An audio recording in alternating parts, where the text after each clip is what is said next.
দর্শক মাঠে নেমে পরপর ২ বলে ২টি ছক্কা হাঁকালেন রিশাদ হোসেন।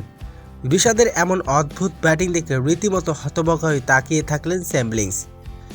পিএসএলে মাঠে নেমে এদিন ৪ ছক্কার তাণ্ডব দেখান রিশাদ। রিশাদের প্রথম বাউন্ডারি দিয়ে এদিন রানের খাতা খুলেন।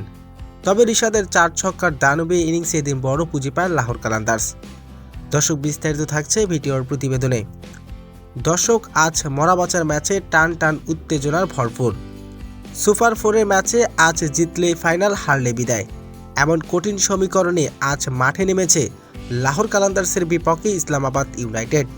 তবে শুরুতে টসে হেরে আগে ব্যাটিং করতে নেমেছে রিশাদের দল লাহোর কালান্দার্স। তবে শুরু থেকেই দুর্দান্ত খেলতে থাকেন লাহোর কালান্দার্সের 2 ওপেনার। তবে দিন 10 ওভারে 100 রানের মাথায় 7 উইকেট হারায় লাহোর কালান্দার্স।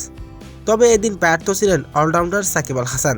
2 বলে 0 রান করে সাজ করে ফিরেন এই ব্যাটার। এরপর ব্যাটিংয়ে আসে বাংলাদেশের leg spinner Rishad Hossain. Bat হাতে এদিন দেখিয়েছেন তার প্রতিভা। মাঠে নেমে এদিন প্রথম বলে বাউন্ডারি দিয়ে রানের খাতা খুলেন রিশাদ।